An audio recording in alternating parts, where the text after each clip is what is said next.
Well, here we are. We're back. Happy Monday. Back. Missed a week. We had a week off. I'll welcome in John here. UFL Week 5 recap, mid-season review. I think we'll do that today. We have TV ratings from Friday as well as attendance. I think Mike Mitchell, I'll pull up his article here in a little bit. Lots to talk about, John. How are you? I'm great. I mean, I think by far we talked about it this weekend. I think the teams have finally found their offense. This was by far the best week of football we saw on the field. I mean, now granted, San Antonio, Houston wasn't great, but man, those other 3 games, those were world beaters. That was incredible. Yeah, so I was out all weekend, but I did spend all day today. I got to work the rest of the week, but I went on, I recapped everything because it was crazy, and I was like tracking everything, and I'm just putting up comments here kind of as we talk. But I would see in the group chat, like I didn't even know like the defense, went to overtime and kind of all this stuff. Yeah, Pat says the intro sounds like everything she does is magic. I dig it. Hey, we got copyright stricken for my Celine Dion whatever. So like, don't you feel bad now? Well, I was kind of mad to be like, yeah, the 18 cents or whatever is going back to whatever publishing. But anyway, we're here today. Yes, John, not to be the fanboy, but without a doubt, the best weekend of football here. Lots to talk about. We had the Wade Phillips and all that when I was gone. I was in Vegas. We'll figure out next week. I'm not quite sure yet. We can talk after or whatever. But overall, I guess we'll do the deep dive the weekend. We'll talk through the season. But just overall, grade the weekend and kind of grade where we are thus far here, Monday, April 28th. I grade on a curve because of what we saw the first 4 weeks. So yeah, I mean, to me, this was an A. Like if you can take away whatever you want to with San Antonio and Houston, but I mean, Jalen McClendon was pretty fun to watch. So, I mean, it might not have been a great game, but I think that was a great win for Houston. I mean, I'm not sure that their postseason material, but still, I just think when you look at the game, it's stunning upset from Memphis. We saw an overtime game. It was fun. St. Louis doing work. DC with a historic comeback. I mean, it's an A for me. Yeah, well, and we also have the whole Samson Nua, right? Like there's the that interaction. We'll talk about. Yeah, we have like national spotlight, all that. I was thinking too, and I think it was Abdul that said after the show, 2 weeks ago at this point, John and Rita really like the angel and the devil kind of on this show. But I will agree this week. But it did make me think because when I went to Gonzaga when I got my broadcast degree, famously 2 things. If I ever win like an Emmy for a short animated series about spring football in 80 years or whatever. The 2 famous things about me was I made a Meatloaf music video my junior year. That was my big junior year project. I did an 11-minute music video I would do anything for love, but I won't do that by Meatloaf, R.I.P. But then senior year I did, and it was a play on The Odd Couple, and it was called The God Couple, and it was at Gonzaga, and an angel and the son of the devil lived together at Gonzaga. John, it was the whole series. I think we did like 7 episodes. I blew up a dorm fictitiously in the series. Like I licensed special effects, and we got like my teacher goes, so security is called the broadcast department. Like, why are we supposedly like blow it? It was a big deal. It was a big deal. We made the spokesman. Sounds review. like it. Like, yeah. Anyway, it was a big deal. So, but that made me think of us. So I appreciate that, John. But I think we give 2, and we kind of went into this not planning, but I think we have a good chemistry that way. Let me say, I think you're a little bit more optimistic. I'm a little bit more pessimistic. So there we go. Well, that's the yin and the yang of this podcast. It worked. It totally works. It totally worked. So let's talk first off real quick here. Let's see. Can I share this just before we always talk through the ratings and everything here for the weekend. Did I get this right? There we go. Friday night, UFL average 467,000 viewers on Fox, up against the NFL draft. I forgot to make that joke as well. I made that to my father-in-law the other day that we weren't going to be able to start this podcast, John, until Shedeur Sanders got drafted. So at least he got drafted. I was told we knew what the floor was here for the Friday nights at 600,000. This is not great. Again, opposite the NFL draft. Any other takeaways? I don't know if we want to deep dive. Or maybe we do, or do you just say that this is the asterisk and we move on to next week? Well, I think it's interesting that at the start of this game, 8:07 to 8:14, the game peaked at 681,000. Now, I don't know what the lead in to that was on Fox. I guess it was just fringe local programming, but either way, we really thought that the floor was 600,000. And when you see 467,000, no matter what, you can talk about competition. That's fine but this is on network television. Network television kind of is a catch-all for everyone, not just hardcore sports fans. So that one's pretty rough. And I think people who were watching that early were probably like, I'm not sure I want to watch this after, 14 minutes of this thing. So that's too bad. Well, and we'll do the games here. We talk about this, obviously, the attendance and everything, but holy God, like that Battlehawks game felt so hot, just in even trying to catch up today and rewatching and seeing the clips the league posted and watching the highlights on YouTube and everything else. Like it makes such a difference. And that game had a vitriol to it. It felt like, right. And obviously we saw that spill out, on the fields afterward. Right. And we'll get to all that, but, it's that intangibility. And so when you do the game on Friday, right, it was in Birmingham, but I think it was 8. Well, we have Mike's attendance, so we'll pull up, 8,000 or whatever I think it was on that. I would see having it switch to that and that not immediately drawing my attention. I think if we do this again next season, I think we really need to evaluate those Fridays. Yeah, I think so. Something needs to be done there. But yeah, it's like, and you tune in, and again, people have gotten on me about we talk too much about attendance and we talk too much about ratings. But it's kind of what I said. I made this comment when someone was taking me to task on this, was like, it's like a restaurant. Why don't you guys talk about the gameplay? The gameplay is good. It's like, okay, well, if you got a restaurant that's got great food, but no one's coming in, then you got to figure out like, what's the problem here? Is it your location? What is it? So, that 400,000 was that's concerning. That's tough. And you're right. Fox, to me, I still felt like Fox could have made this a bigger thing. We had talked about that before the season. I kind of wish they'd made it a little more special. Yeah, it's just hard. I also think that it's just fodder that people talk about. I mean, look at the Shedeur Sanders stuff with the draft. Like, sure. There's just certain things that people gravitate towards more to talk about, and no one's talking about, dress or win or whatever, his historic performance. They'd much rather talk about attendance or kind of anything else. So I think that kind of goes into this. Well, I think we've learned that.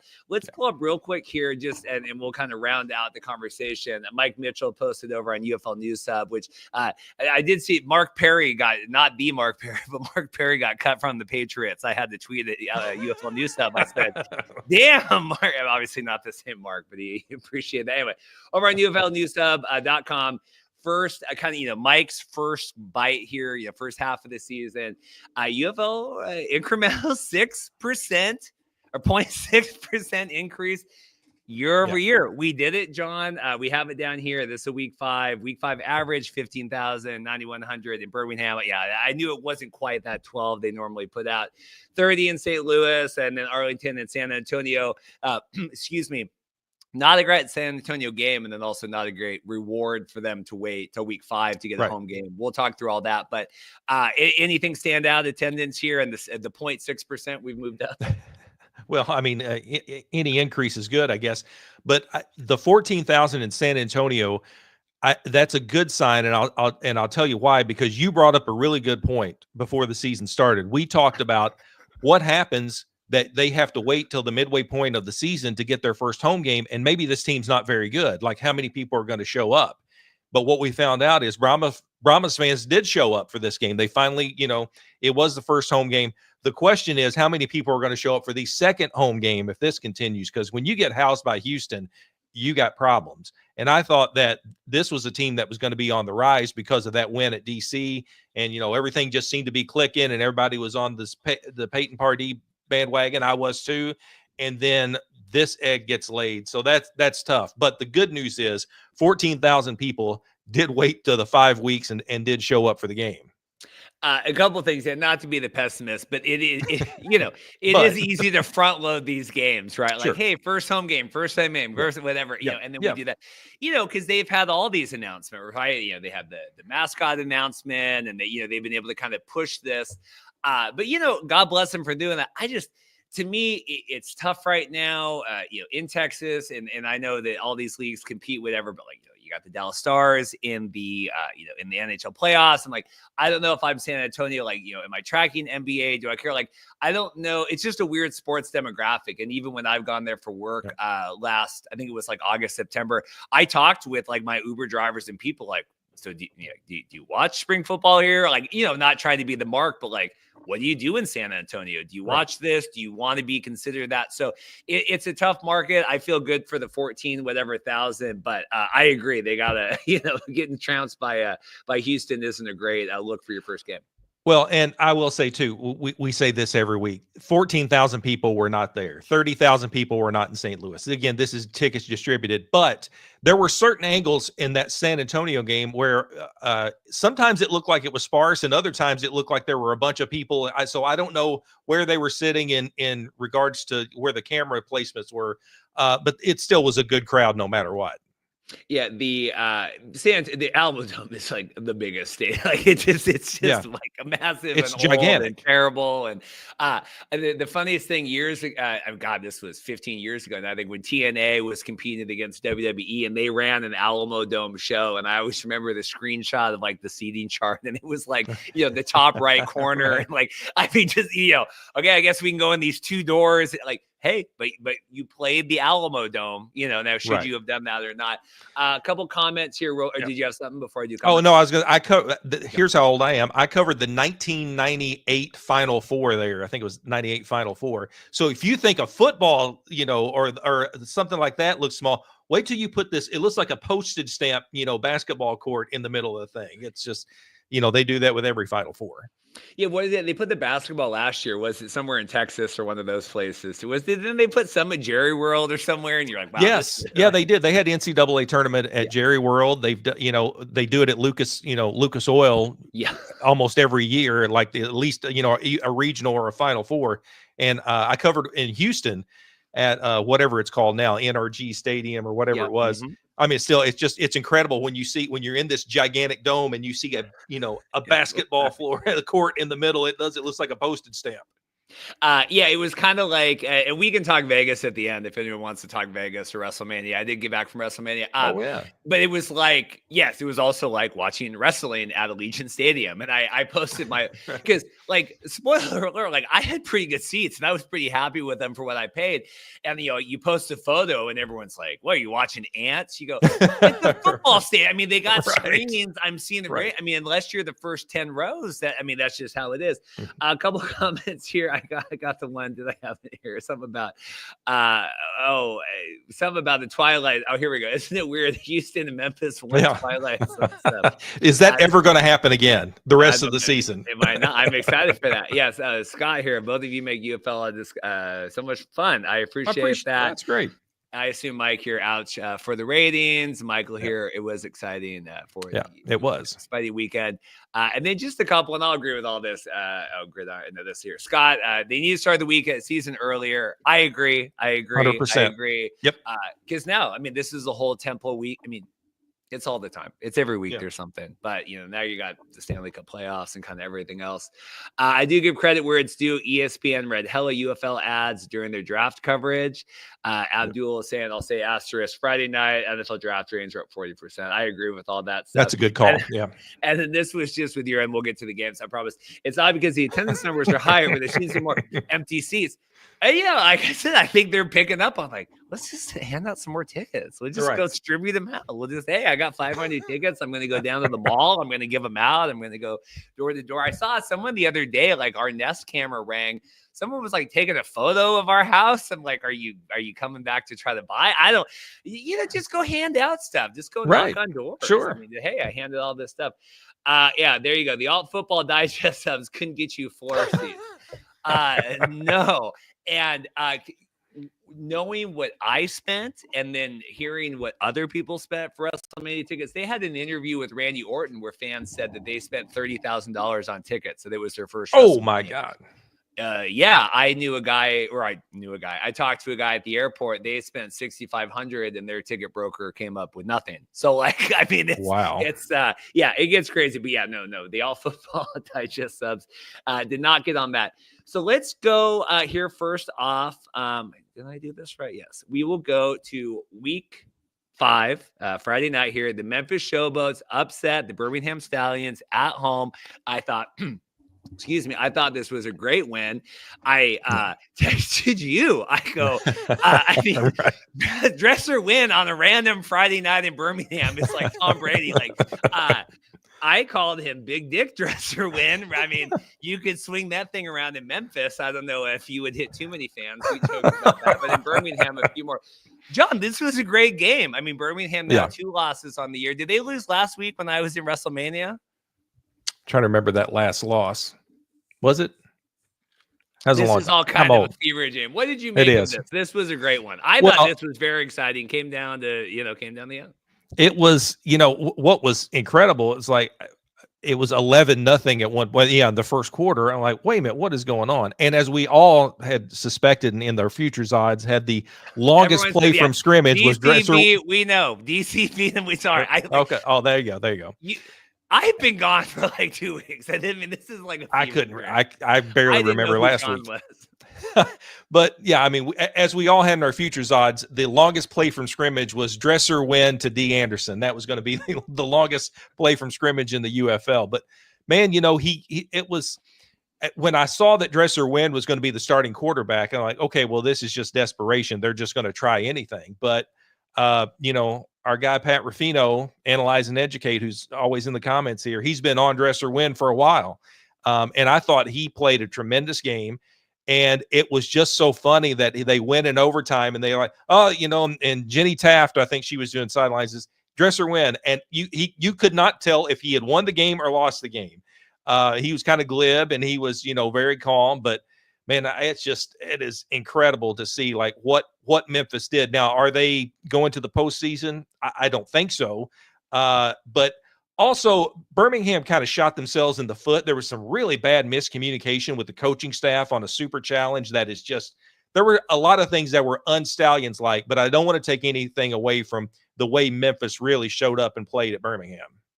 I mean, it looked like a totally different team. I mean, it just looked really exciting. Yeah. It was fun. Again, I mean, that's what we talked about at the top with these TV ratings and everyone and turning on. And, you got to have some action here going. And, Memphis immediately, we got kick returns and putting up points. It just was it's really what you want the UFL to be, I think. Again, not to be not to be the total shill here for the UFL.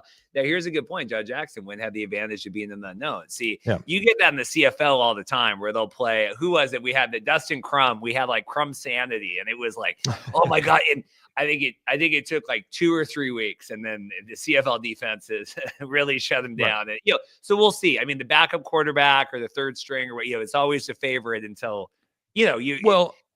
Go for it. I'm sorry, Reed. You're right about that. But the good thing for this and for Dresser win is this is a very short season. There are only 5 games left. It's a 10-game season. It's going to take these guys some time to figure these things out. But it is a good point. He came in as an unknown, and they really didn't know, what his total skill set was. And they also probably weren't prepared for a kick 6 from Isaiah Henney that went 108 yards either. But excited there. What did you think of Case Cookus? I thought it was funny. They were talking, and and I was thinking about this as well. And if I was Case Cookus, I would probably hate the UFL. They made him get married on a broken leg, and then I forgot that next year he came back, and then he lost his wedding ring playing in the USFL. Right. And now he's with the Stallions, and I mean, like, God, I mean, can this guy catch a break? How's Case Cookus do for the Stallions? Well, I felt like he struggled there. I mean, he started to look like Case Cookus a little bit more in the fourth quarter. But by that time, you don't let Dresser win and Memphis hang around. But I think he struggled a little bit.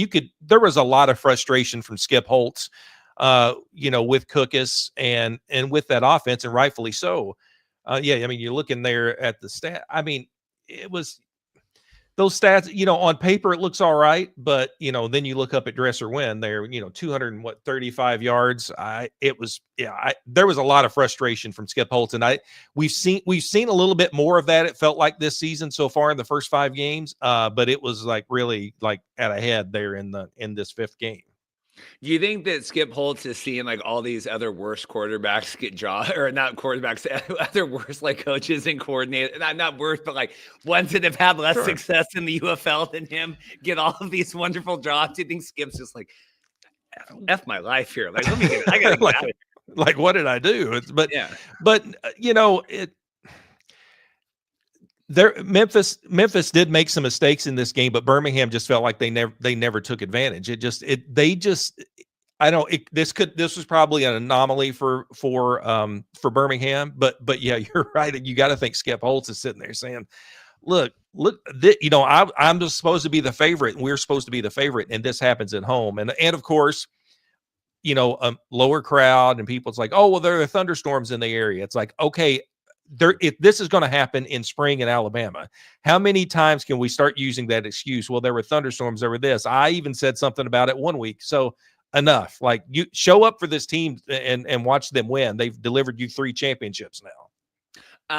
I'll comment on that. I got a couple for you here. We'll get to that as well. Crowds. Birmingham offense is by far the most inconsistent they've been the last 4 years. Gridiron Coasters. Well, no question, and they've had quarterback issues too. It's like, you know, you had Corral getting hurt, you had Magoo getting hurt, you had Case Cookus coming in. Yeah, but you're right. I mean, it's true. And here with Jai, Cookus is cooked. The UFL diehards want to pretend he's Jesus. Well, that was a lot of their offense, was him scrambling and getting blown up like he always does. Oh, like, my God. Yeah. Christ, like, lay down. Like, just go. You know, I mean, that was the fear that, I mean, as someone that had Jane Daniels, you know, oh, my God, he's going to run and get blown up. Cookus is out there just getting. I mean, he just gets. The offensive line in Memphis last year was horrific, and that's why I was surprised. Number one, that he came back, and number two, it was Birmingham. And even during I think it was in that broadcast that they said that when he talked to Skip Holtz, he's like, "Listen, you can come here. You're not going to start, but." It just felt like Case Cookus could probably start for a lot of teams. Now, would he want to go to Houston? Probably not, but. Yeah, but you're right. I'm just kind of surprised that he came back. Abdul here says, "Did you not know, John, when it rains in Birmingham, the people burns and their body melts?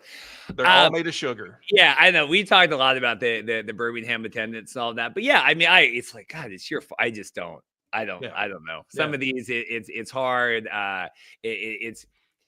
I don't know. We talked all about this. I think the USFL did demonstrable and unrepairable damage to some of these markets, and it's kind of confusing to me. King William, any comments on that? Let me see what King William has here. No, I think you're right. I think there's going to have to be some tough conversations here after the season, and maybe Birmingham is part of that conversation. But obviously, yeah, Memphis and Houston, there's going to have to be some talks. And you know, we talk a lot about expansion because you know that cranks it out and gets interest, as it should, because it's something new. But I also think that you've got to shore up what's going to happen with these other two teams, and you know, maybe it's more of relocation than expansion in 2026. Real quick, and so the CFL announced last Monday sometime their new commissioner, what's his name, Stuart Johnston. Yeah. Right. And you know, there had been long, I mean, since Team 9 and since all the other teams and everything have come, and the CFL's had people move, and there was 2 Rough Riders for a while, and I'm sure John, right. You know more about the CFL history than I do, but he came out first off and said expansion was not a priority to him to get to 10 teams at all, that he wanted to shore up, listen to the markets, talk to the teams, talk to the staff, talk to a lot of that kind of stuff. But he said expansion was not anywhere near the top of the list for him. Obviously, UFL is in many different things, but like, I think you need to come of a place of strength if you want to expand, and not if you looked at the CFL back in the 80s, they expanded to the US out of desperation. I think you want to expand, look at the NFL, or we're expanding because we have all this to offer that, oh my gosh, we need franchise money, or we need more, we got to get people involved in this. The Birmingham Mad Dogs and the Baltimore Stallions. Actually, the Baltimore Stallions won a Grey Cup, so that actually did work out for the U.S. part, not so much for the Canadian part. But yeah, you're right. I mean, you talked about this, and we've talked about this before with expansion, is you want to show signs of growth, but to do that, like you said, some of these weaker franchises and markets, we got to figure this out. Couple of just quick comments here. I don't want to do too deep dive on the attendance. We'll finish the Stallions game here, and then we'll move on. Most convenient thing for me, cities where you're struggling, why don't you bring The Rock in? Well, I'll tell you right now, after coming out of WrestleMania, The Rock is persona non grata right now, and I think I think The Rock stock is at least in the realm of like my mom, I would, my mom is like a casual. I would say in the realm of people that follow The Rock and his trying to take over after WrestleMania, and he wasn't there, and then it was all my idea, and I didn't want to. Like, Rock stock is very low right now. I think the UFL is probably better just utilizing Fox and ESPN talent to work on that right now. Greg Parks has said that a lot. I don't think The Rock's made a difference, and especially not right now. Well, and I also wonder too, like if he's not involved right now, like is he going to be involved next year? Because you look at 50% of this league is owned by him, Danny Garcia, and Redbird Capital. So they're part owners of 50%. Like, is he going to drop? And I don't know how they've split that up, between themselves for that half. But yeah, I do wonder about the future of the ownership in the whole league. And then the last thing here, John Johnson. There's always rumors of a buyer for Memphis the whole time, and it's never like this. What and I'm not critiquing Mike Mitchell's reporting that the people that they were I'm sure they had all these intentions to do whatever, but like it's in the we've talked about this before. What are you buying with the Memphis Showboats? Like what is there's nothing to buy. It's like the whole system. It's like if the idea for the USFL in 2022, and maybe this is for the UFL in 2025, was to franchise these out to owners. But what product do you have right now? Now, if you're in St. Louis, yeah, maybe.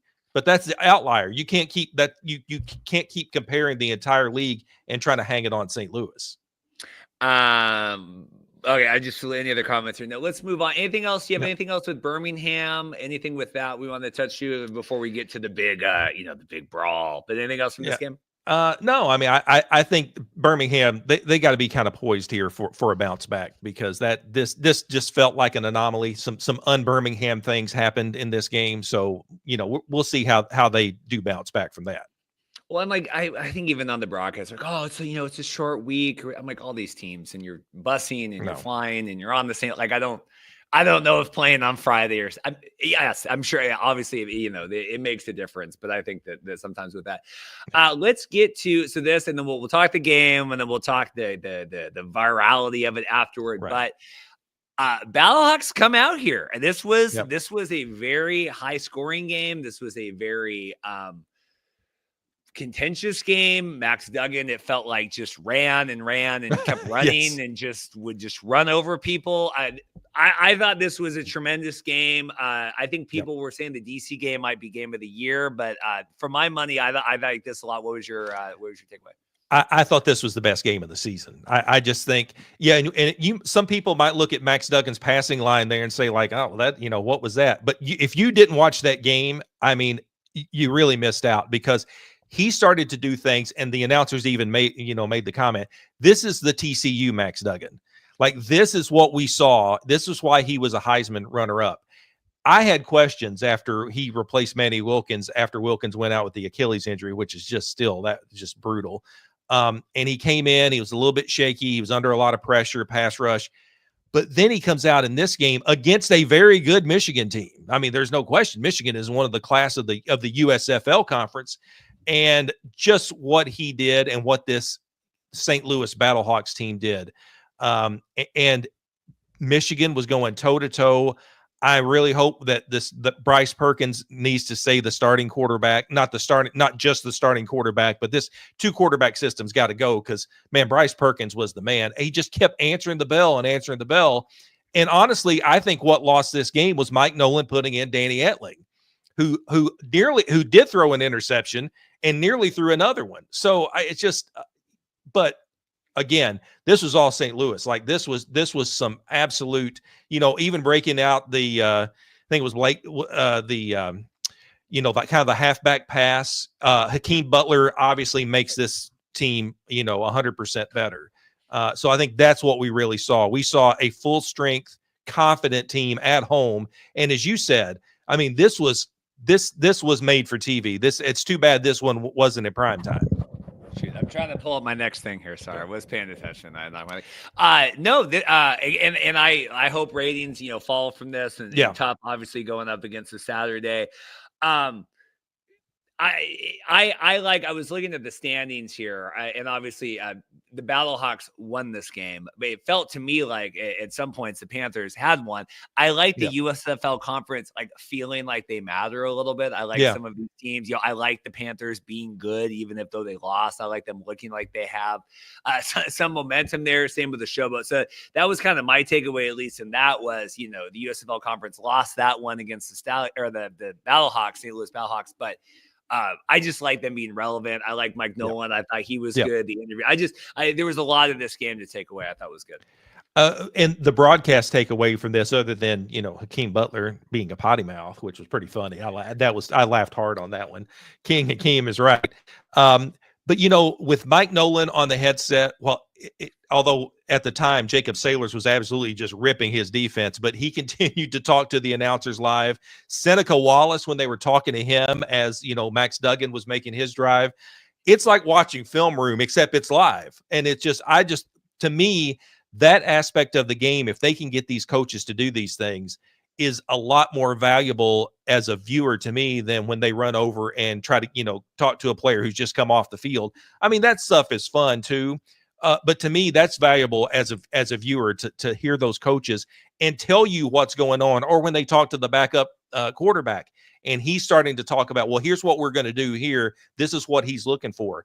I mean, that's like some football 101 stuff. I really enjoyed that.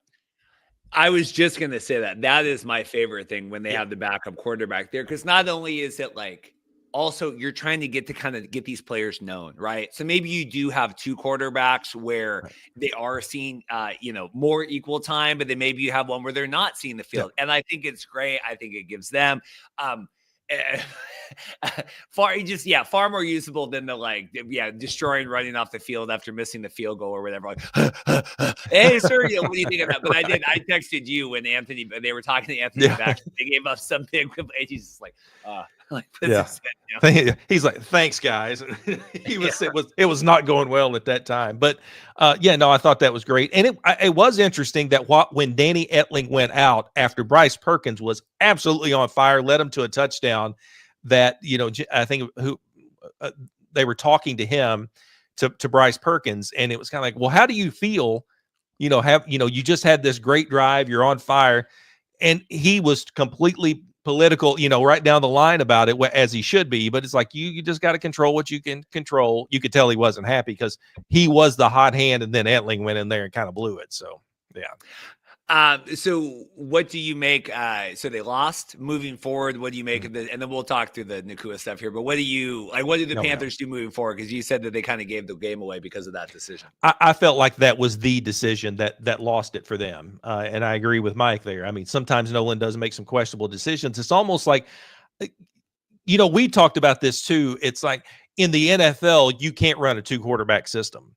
In the UFL, you can give them a little more leeway because there are a couple things at play.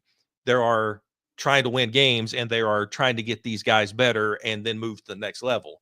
But at some point when this happens, and you can't be stubborn and stick to that game plan. Now, Mike Nolan has coached and won a lot more games than I have. So, but I just have to think that the Bryce Perkins, or the Danny Etling Bryce Perkins experiment, like no matter what happens, it's going to be Bryce. Then Danny Etling goes in. I think, to me, that's got to end.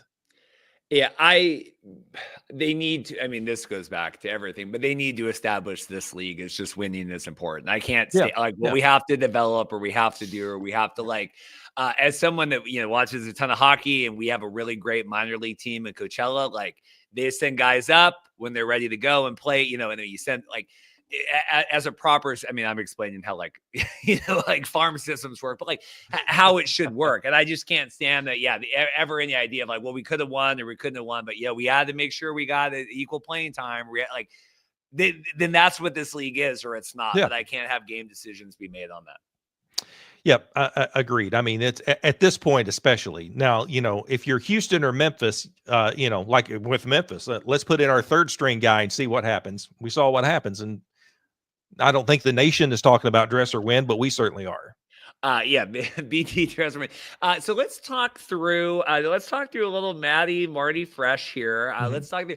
I wasn't clear really, even when this was posted, I don't even know if like he recorded. It's like a screen. Like I don't know where this came from. And so like, yeah, I saw this, but I don't know where it came from. Right. Correct. So just I am made fun of a lot for like talking about journalistic standards in here, but could you please next time you're going to post a viral clip, take the 2 seconds, like maybe he recorded it. Well, I don't know. I don't know. What was Marty at the game? Like, I don't know. It was in St. Louis. I know he's been anyway.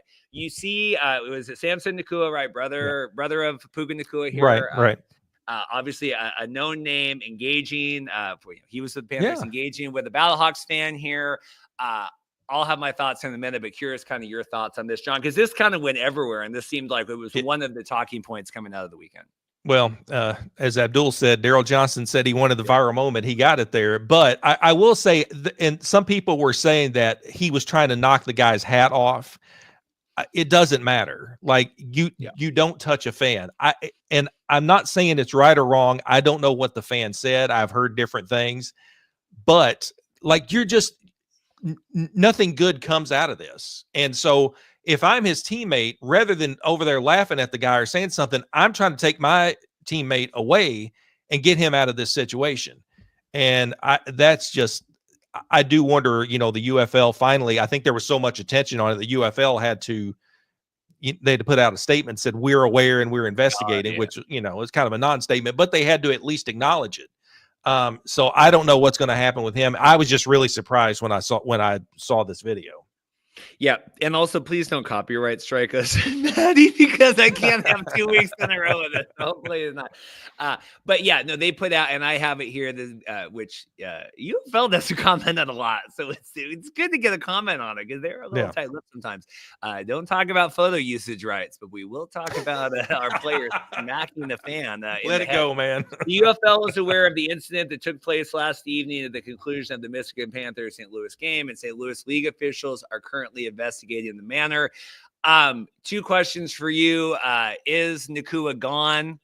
A, and B, if his last name wasn't Nacua and he is still there, would he be gone if his name wasn't Nacua? That's a good question, because if you've seen any of the headlines from this outside of our niche, it's brother of Puka Nacua, slaps fan or whatever. So this is not the kind of attention that they want, because this is kind of Bush League. Now, what Mike G is saying here in the comments is right. Like, what if it was family-based or racial remarks? I think every player has. We did see, you just saw that in baseball, right? That the one, and forgive me, but is he with the Nationals? One of the players, I think, has been dealing with some mental health issues and talked about how he had contemplated suicide, I believe, in the past. A fan, I think it was last weekend, yelled at him, and then he engaged, and then I think the fan ended up, I think, getting accosted by security because it came out what he's. So yes, there are things happen. Sure, but like what Mike is saying here, I think every player has the right to deck a fan. It's like also saying like you've got the right to say whatever you want, but you don't have the right to avoid the consequences of what you say or what you do. And I hope that wasn't the case. I mean, whatever happened, like nothing good is going to come out of that. But again, when you look at it in the context of what someone said, like, oh, he was trying to like knock the guy's hat off, even still, it was an open palm, open hand slap to the face. And you can't Rick James somebody in the stands. Just walk away and go to the locker room. It was funny. It wasn't funny. It made me think about this happened in the CFL. I think it was 4 years ago. It was a Eastern semifinal playoff game. And I think Toronto lost in Hamilton. And as the Hamilton and Toronto have a very contentious relationship. And as the Argos players were leaving, fans realized, I think a couple of Toronto's players jumped the gate, like onto the concourse. That was when John Murphy, he was, I don't think he was the GM, but he had another player personnel role there. Like he got suspended. He said like it was a very big deal in a fight. So these are definitely not the things you want to have coming out, especially the UFL. Like you said, it just looks Bush League, especially on the weekend where like people were kind of joking about the UFL with Shedeur Sanders. I wouldn't then want the UFL also made fun of because of stuff like this. Yeah, but to answer your question, do I think he's gone? I don't know. I don't know that we've really seen anything like this. I mean, we've seen somebody get pretty much cut from a team because they wanted pizza, but this is a whole different kind of story here. Yeah. Anything else from this game? We'll move on to the defenders. Anything else from this? No, it was awesome. I think that was just to me that was there were a lot of good games. To me, that was the best one, and the one we're getting ready to talk about, I think, was probably the second best. Yeah, and I mean, just this is what happens, right? We have these games, and then we spend 10 minutes or whatever talking about these other things. Like that's not what you want, and obviously you can't. Right. But again, as I said off the top of the show, the St. Louis game felt like it had the highest stakes because the fans were, like there was just a lot of. It had a division rivalry. They always say that in the NFL kind of feel to that. Yeah. So we have so this was the largest comeback in UFL history. So were they down like what 15? I think they were down 15. Cause I was like, was it 2 scores plus? Okay. What was whatever the greatest comeback? This was exciting. DC, accomplished everything. I texted because Anthony Miller, he tweeted out, so I can say, but like one of their family friends had issues. He had to help them with their house. And so he wasn't at the game. I go, of course, Anthony, this is like the best game of the year. Course, poor guy. What did you make of this one? I think if you love passing, like this was the game. I mean, this was just insane. Like Jordan Ta'amu throwing the ball 46 times. Now I think we saw Matt Corral throw 49 times in one of the games earlier this year. And then Luis Perez doing Luis Perez things. Now, I don't know what he was thinking on that last throw. I don't know if it was miscommunication or what. But the bottom line is, like, this was a passing clinic, man. I mean, now they were doing some things on the ground, but I mean, you look at those. This was just a really fun game to watch. Well, it was kind of vintage, right? I mean, it felt like Ta'amu, I think we've talked the last couple of weeks. Like, is he kind of long for this world here? And it felt like he's kind of been around the block. And Luis, and we need to decide: is he the king of spring or is he the spring king? Because I believe the book was called King of Spring. I think the book is Spring King. Well, we need to pick one. What is Luis Perez's book? You don't even know, but I think it's Spring King. I have it. I think it's Spring King. I'm going to look at it anyway. Just continue. Yeah, no. He is the Spring King. Yes. Here, he's the Spring King. I think that's what they're going to hang. I always thought it was King of Spring had a little bit more of a that flows a little better. But the bottom line, I think what we saw two. There you go, the Spring King, sure. But I think what we saw two very talented, but also, as you pointed out, very experienced quarterbacks in here. It's kind of like being I remember there was a minor league player here in Louisville, Corky Miller, who finally, I think he's in coaching now, but he had set the record for like however many minor league games and all this stuff. And I was like, does that, that's pretty cool. You have the record. He goes, well, it means that I'm old and I've never made it to the major leagues for very long. But there is something to that. When you have that experience, and I think probably what both these quarterbacks do, and Luis Perez, I asked him about this during his Spring King book tour. It's like, they help these younger quarterbacks and they can learn a lot from them. So, but to see those guys go at it, two legends, I mean, that was it. The King of Spring Kings. I like that one. We'll go with that. Yeah. Abdul said the King of Spring Kings. There you go. I mean, Triple H was the King of Kings, so you can be the King of Spring or the King of Spring King. But yes, I like Triple H as the King of Kings. But that was good. Was it? Oh, because I was trying to look up. The Mariners have a utility player right now like that as well. That he has been, I think 12 or 13 years, kind of going through. But they talk through that, and like, it means that I'm kind of ready for any situation, and nothing's to be. I think there's a lot of intangibles that go into that. Even when you get people like Luis Perez in the book, and then Mike Mitchell talking, and people making fun, like, well, what growth is like? Luis has played a long time and done really good. Like it's okay to not diminish everything. It's fine. Yeah, exactly. Yeah. I mean, he's got, great story. There's no question. And we've heard it a lot. Now he's got a whole book. Can I tell you the funniest thing? So the draft is this weekend. And so first of all, my mother, who's a diehard football fan, has never watched the draft ever. So that was just kind of an interesting thing of like, so like, do they have all the hats at their house, or like, just a lot of like logistics questions? Yeah. But then Dorothy goes, So what happens like if you don't get drafted? And I go, amazingly enough, this football league exists that your husband is podcasting about for 4 years, or other leagues. And like, but Dorothy finally realized, she's like, oh, I go, yeah, this is why. I just thought it was kind of funny that like we all kind of came to this realization. And in fact, if you were watching Sunday, you might see some of these guys playing in the UFL. Yes. Anything else? So I think, who was it? The new DC for Defenders. He was tweeting out like he didn't have as much gray hair when he came in. He's excited here. DC, right? All the coaching turmoil and all that. They're putting up points here. So like, yeah. What do you make of this? To me, this is very impressive, having gone through everything DC's gone through. Oh, totally. And it's like kind of, you've seen how they've adjusted, and I don't know that you can build a lot of culture in a franchise the way that the UFL is laid out right now.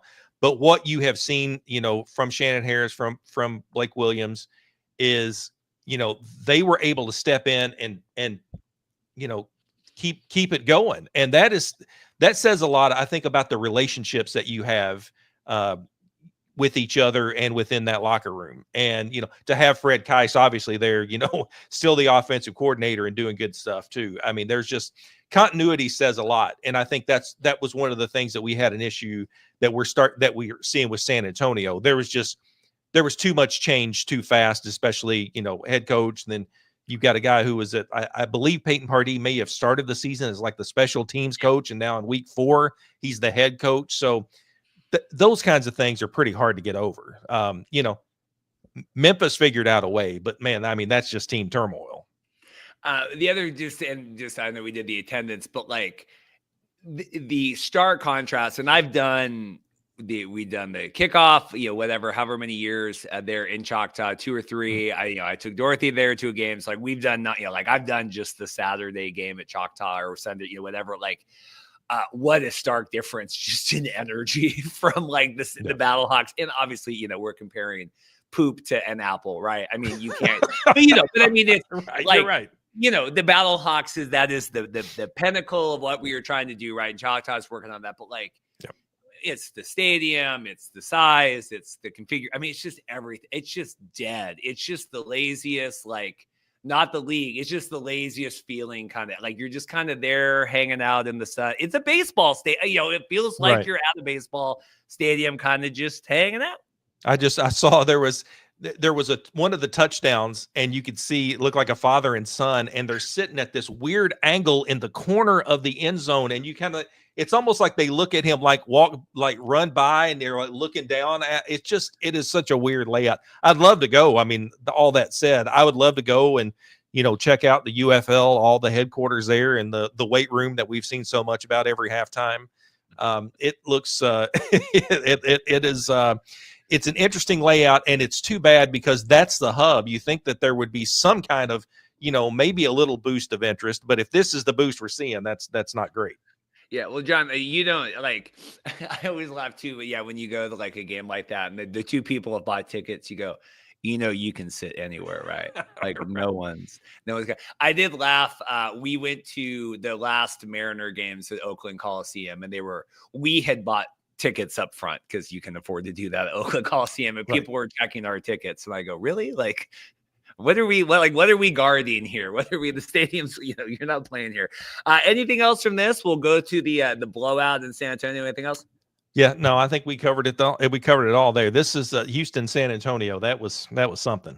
Well, so, hey, I think you're rubbing off a little bit, right? You had the CJ, was that 2 weeks ago? They had the win, right? And they had the kissing and all of that. And now I did see that. I thought I had seen Houston's only win of the season. I was like, oh my God, I'm standing here. I've seen it. I saw it with my own eyes. And then they go to San Antonio and do this, man. I mean, Roughnecks were doing it with defense. Jalen McClendon, and that dude was balling through this thing. And I don't understand it. To me, when Peyton Pardee put the hook on Kellen Mond, I'm like, I don't think this was all on Mond. I know there were a lot of people who were, but it just felt like to me he had progressed, week after week after week, and just looked really good. And then they were Brahmas were frustrated. Whatever Houston was doing was continued to frustrate. It was chippy the whole game. Houston didn't even punt until I think the late third quarter. Like that tells you like how dominating that they were, and who would have ever thought that we would have said, Houston dominated someone, but they did. Well, here you go, Philip. John, you have a little faith. Philip's believed the whole way through. But here's the question, because this in the group chat, because we were, again, I watched all this today. We were at the Mariners, and then my mother was over. But like the consensus for the gentleman in the group chat was, Brahmas gave this game away or just played kind of awful more than like Houston really. Okay, they're kind of building momentum here. How do you view that? No, Houston did everything that they needed to do talent-wise. As someone pointed out, that's the problem here. CJ it seems like they win in spite of him. Like he really did. Like what was it that Jalen McClendon wasn't doing? Not taking anything away from Nolan Henderson, but like, Anthony Brown, was he like the starting quarterback to start the season? It was just like, I don't understand what they were seeing in practice that they didn't see. Like Jalen McClendon is the guy that that's who we need in there. I don't take anything away from Houston in this game. They absolutely dominated San Antonio, and San Antonio was frustrated, and San Antonio, it wasn't like they lost the game. Houston won this game flat out. But I was shocked. I was in Vegas when all the Wade Phillips stuff came out, right? Yeah. And we believe, stepping down and probably health related and age and all of that. I said, well, this just isn't a good look just because this is another head coach and all this. Do you view anything of that? And we obviously the AJ Smith and everything. Like there's been a lot of turmoil, especially with the defenders and Brahmas. Really feels like a lot for that way. But I don't know, like where did the Brahmas go from here? Just kind of general thoughts, because we hadn't touched on that. Yeah, to me, I don't know that they recover from this. You beat DC and you look good doing it, and then you come home and you have that kind of game. It's just really hard for me to see how this team bounces back from that. In fact, when they were 0-3, I had San Antonio still had them third in my power rankings because I thought they were that good. It just wasn't coming out on, they weren't on the right side of the score column. But after that, I put them dead last this week in my power rankings because I just don't think that they have it now. I probably shouldn't judge them like, oh, they were great last week and then they were terrible this week and that's what they are. But to me, I just don't see them bouncing back from this, especially in that conference. It's an interesting team to track just from the XFL, and then obviously with all the Hines Ward stuff, and then with the Roughnecks or the Gamble Necks, and so then the Brahmas, the Brahmas kind of become the Roughnecks, and then we had all this stuff now with AJ Smith and that consternation, and kind of dating back to the championship game and Chase Carter, like.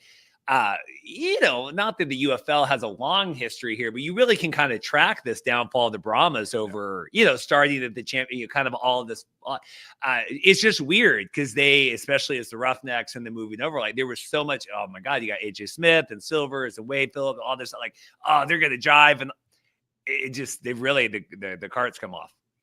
And this is a team that went to the championship last year. Mm-hmm. That's, like you said. And then it was just so much change, and it just, I felt like, I don't know if it was behind the scenes, what was going on, but it just felt like, stumbling out of the gate like that and trying to figure out, Kellen Mond was still figuring out the offense. And I kept saying, I think he can be an all UFL quarterback. And I don't think that he should have gotten the hook for Jared Guarantano. I did not understand that move at all. Oh, and I was just looking. Silvers is back with the Battlehawks, right? It's like their third stringer. I just was trying to kind of remind myself. I remember seeing that he got picked up again, and obviously with the injuries and all of that. So, we're still, there's remnants of the Brahmas still around. But last thoughts here, and then we'll kind of do a recap and get out. Any other thoughts on the Roughnecks here? Philip is saying, or Abdul saying Houston could be 500 next week. And then Philip saying, that's the beauty of the league. Yeah. Anyone can be there. So, is this a one-off? Is Houston? What are we doing here? Well, I thought. Well, now the win against Memphis lost that game. Houston didn't win that. I mean, it just, they got the W, but like Memphis just shot themselves in the foot, and CJ was blowing kisses to the crowd.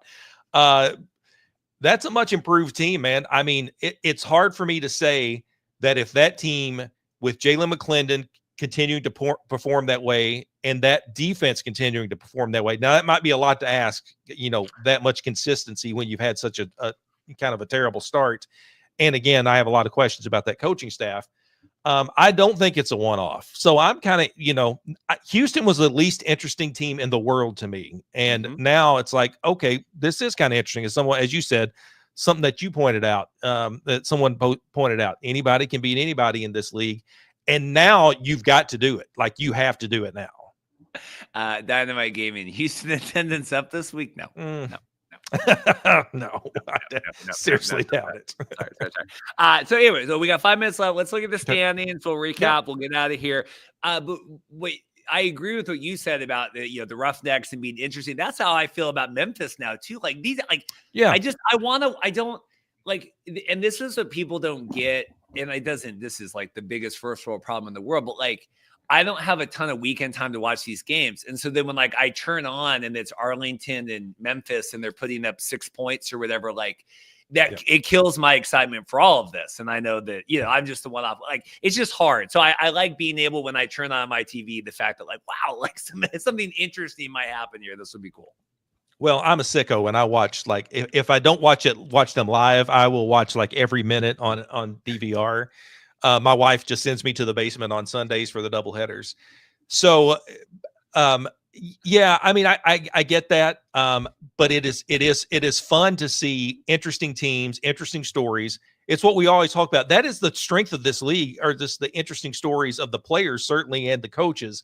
But when they start to play like the 3 games we saw and what Houston, did on the field as well, like, this is good football. And if you would have told me 2 weeks ago that Houston's going to be playing good football, I would say there's no way.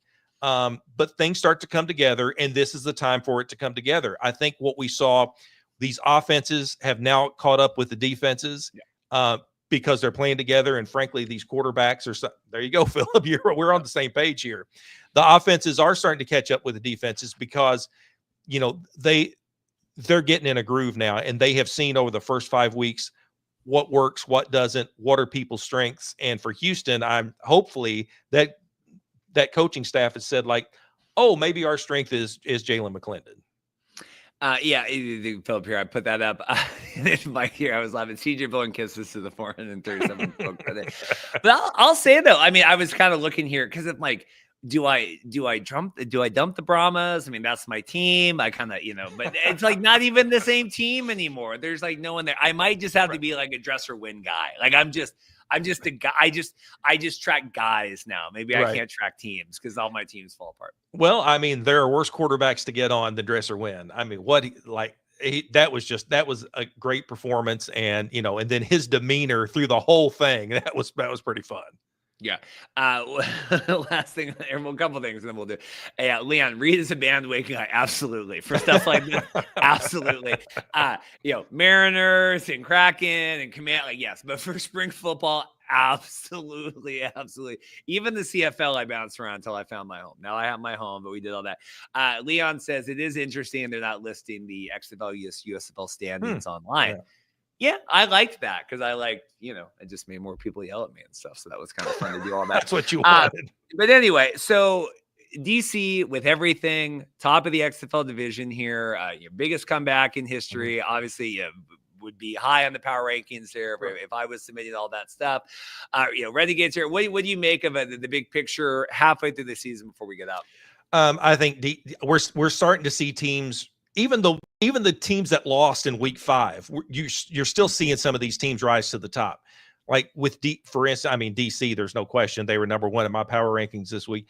Although when you say like, oh, well, 15, yeah, that, it's the biggest comeback, possession is still 9. It was less than 2 possessions, but it was still, don't take anything away because Renegades, their defense is so much improved from last year.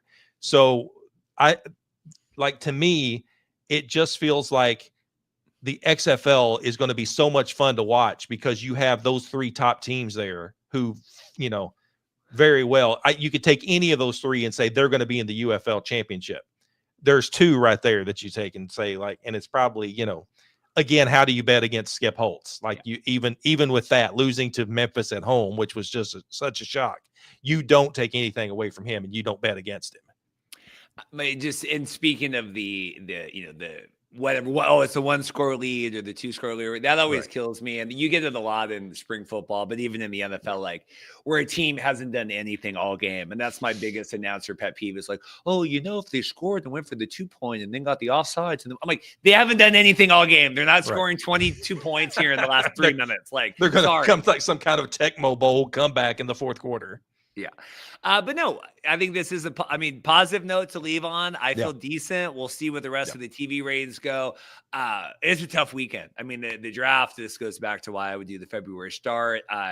This time of year, people are out. We're out. Like, it's to me, and it really exemplified, like, this weekend of just how much stuff we had. In the February start, you have to do. It's impossible to pull in a casual audience once springtime hits. Agreed. And I would almost be willing to say, start your season the week before the Super Bowl, when you got the whole weekend to yourself. You could still, I'm going to lay this out. I got to figure this out, but I honestly think, like, you could do that. You could start in late January or early February, or however that, you know, it would lay out for the Super Bowl. And you could have a spring league that gets eyeballs and surrounded even during Super Bowl, when that is what the world's attention is on. I really think that you could do that and do this in February and get these guys in the right cycle to get into the NFL, you know, mini camps and all that. I agree 100%. You're getting a lot of big fans agree all that in here, because to me too, and you know, I would look at it as how I was just in Vegas for WrestleMania. Look at it that way. Everyone else that's involved in wrestling goes where the WWE goes, right? For WrestleMania weekend. It's the same with the NFL. And maybe you can, you know, can you get a high school stadium nearby or a college stadium and do a one-off kind of, hey, it's an exhibition. You're smirking at me now. But I like it. Should we do a preseason expedition, whatever, or exhibition? I can't even talk about exhibition game, whatever for that. But plus, then, you know, I think mid-April is the ideal out, and then look, you know, and then you're in the draft cycle, and then you're in all of this stuff, and then if you aren't in the championship game, you're out a couple weeks earlier, and you can, like, it just makes so much more sense, and it. Fox wants that when they need their TV programming, right? I think that's why they want to do all this. And that's why they're so fervent about, like, well, this is when we need the programming. So this is when we're going to do it. But for the players involved, I think it's impossible to argue. And we heard that with agents and everything too. They prefer the XFL schedule. Yeah, it just makes sense. And you to start in February, and people say, well, there's football burnout. I don't think that's the case, because by the time you're getting to the playoffs, most of the league has been, and a lot of our teams have been eliminated, and then it's, you know, 2 less, 4 less, and 100%. Then, you know, you're not getting burnout. You're getting fewer games and fewer teams. And man, if you started Pro Bowl weekend and you put a game as, like, instead of 6 hours of feature stories and nonsense on Fox or whatever, and you had, it doesn't matter where the Super Bowl is. If you're having Super Bowl get-togethers, and somebody's like, we'll put on the UFL game that kicked off at noon and we'll be over by 3. People might actually sit and, you know, or at least stand around and, you know, drink a few cold ones and eat some nachos and say, this is interesting. So there's opportunity there. Yeah. I do not watch, like, from once, you know, the Commanders lost to the Eagles, right, in the NFC Championship.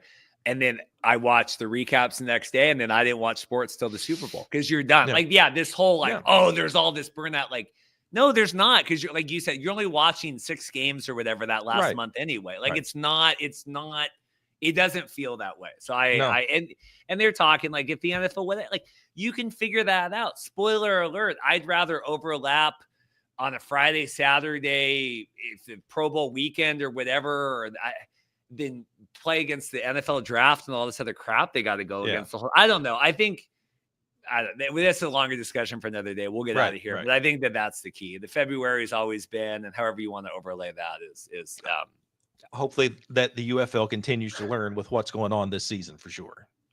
Well, thanks everyone. Like and subscribe. John's got a code with Royal Retros, JLS Sports. It's JLS, just JLS. JLS. Get 10% off your order. Support Dustin at Royal Retros. Yeah. I got my stuff coming. I'm getting my jersey stitched up soon. I'm really excited about that. My Custom Mariner one. JLS is the code for John on there. But give a thumbs up, like the video. We'll figure out next week. I'm going out of town to watch a couple Mariner games in Sacramento, wherever they're playing now, where I don't even know where they are. Sacramento, right. The Athletics. I'm seeing the Mariners play the Athletics, but maybe we'll do a preview. I don't know. We'll see. Maybe we'll be off. Maybe we'll do a preview show, but we'll figure it out. John, I appreciate it. Everyone give a thumbs up. And hey, we're good positive. We are positive today. It finally happened. There you go. We'll see you guys next time.